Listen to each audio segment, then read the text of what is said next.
I'm getting started on my next epoxy river table project. This project uses a 2.5 inch thick maple that I got up in the Upper Peninsula of Michigan. Just laid everything out on the form that I'm reusing from another project. I've got one side screwed on the form already. I'll lay a bead of caulk along here, screw this and the other two sides on, and then I'll end up taping the edges so that I don't get any leaking.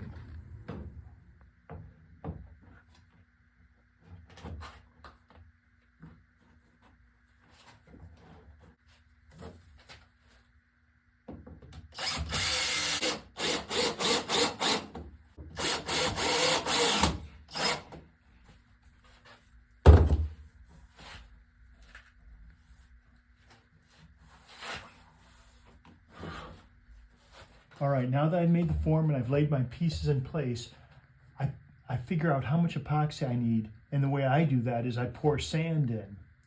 And then I measure how much sand I've got, and I'll buy epoxy accordingly. Maybe I'll need 3 gallons for this.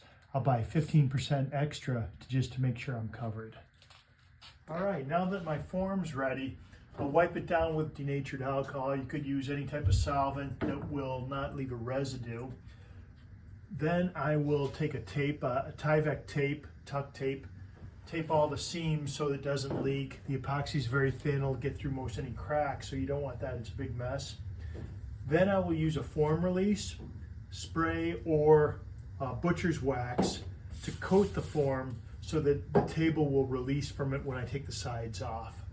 After that, I'll move on to the wood. I'll prep that by wiping it down and place it in the form.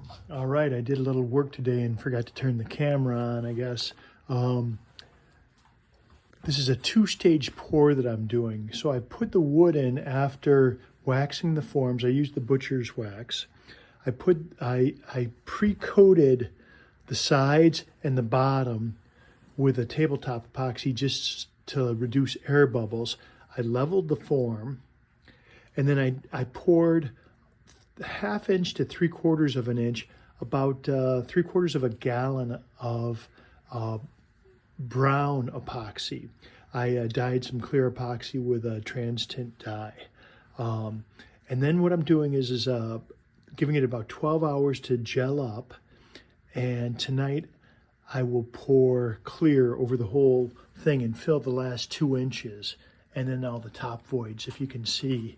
And then you'll be able to see down into the depth. It'll look like the Grand Canyon or something like that. But the table's a 28 by 40 table. It'll be about 2 1/4 inches thick when I'm done. All right, it's time for the second pour in our 2-stage pour.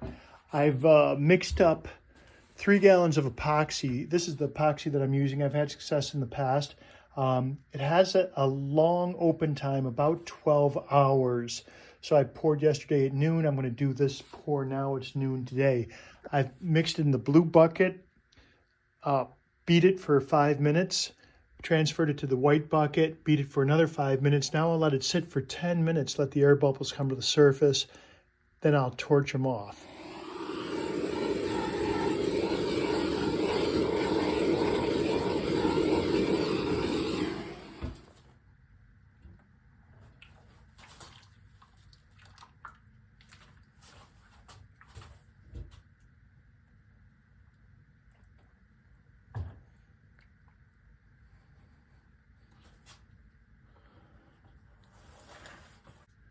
Don't want to miss any spots here.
All right, we used the router sled to bring the table within, say, a 16th or so to an 1/8 of the epoxy surface.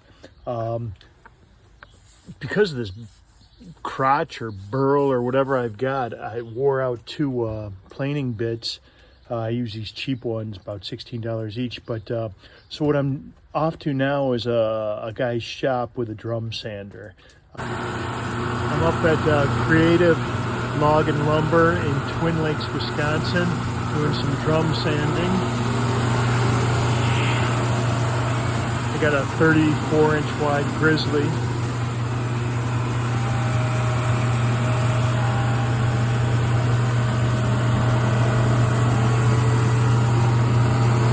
We'll take a few passes.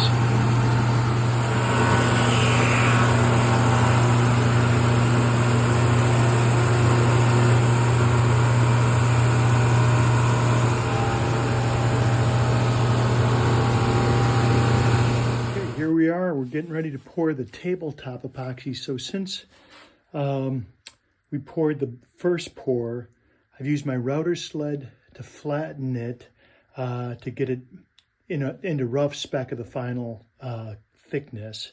And then I took it to a shop, Creative Log in Twin Lakes, Wisconsin, had it run through their drum sander, brought it down to about 2 inches. Now I'll wipe it down with denatured alcohol and I will pour the tabletop epoxy on.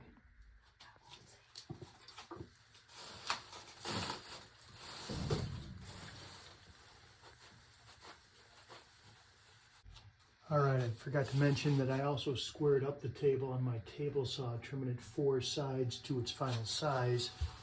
First, I'm going to put some on the edges just to make sure they're covered. And then I'm going to pour the rest of this on right on the center, and then I'll level it out and just let it run and drip off the sides. I'll come back when I'm done with a orbital sander and hit all the stalactites on the bottom. Here we go.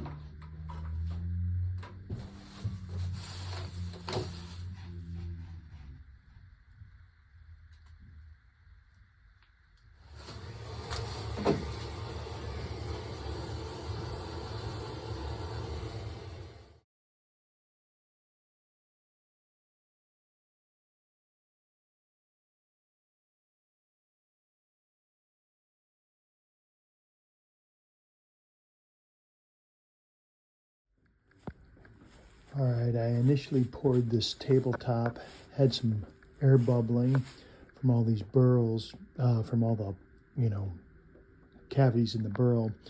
And so I sanded it, put another coat on it, and I thought I contaminated, but I had all these micro air bubbles, and I think I waited too long to pour the tabletop epoxy. So I tried sanding it. That was a nightmare.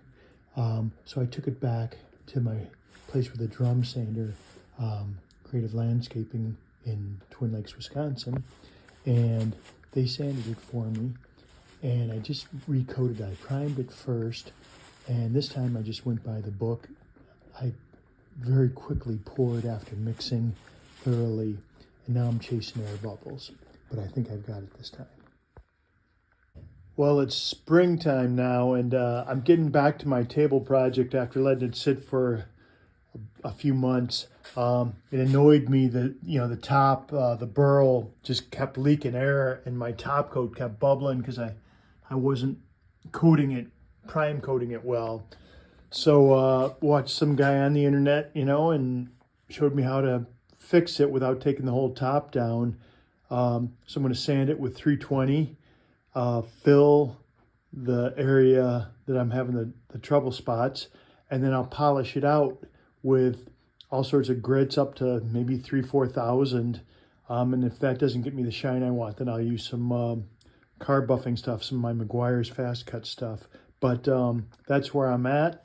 And I guess, as this guy said on the internet, I'll get his name and add it at some point. You know, double prime your seal coat.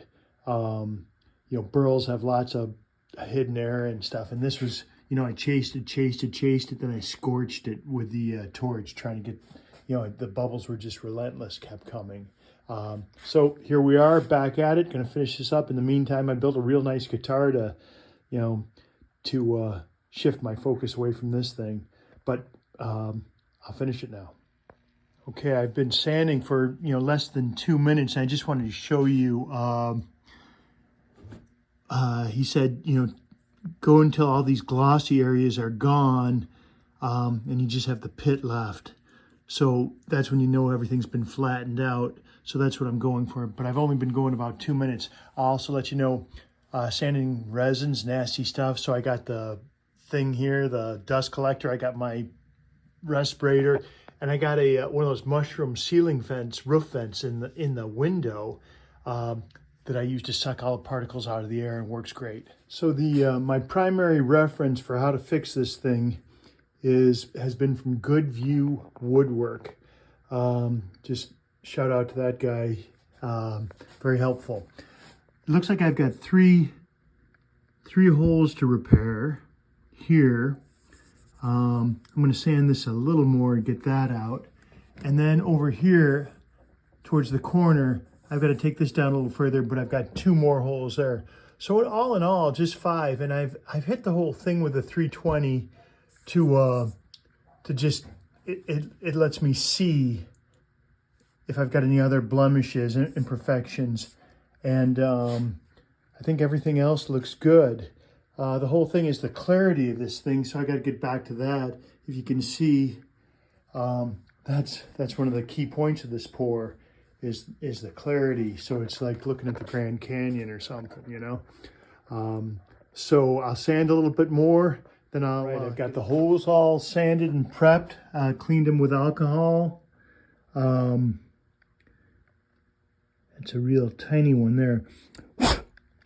And then over here, I've got a couple. One there. And one right there. So about 5 holes total. Gonna just drizzle some epoxy in there. And then wipe it with my trowel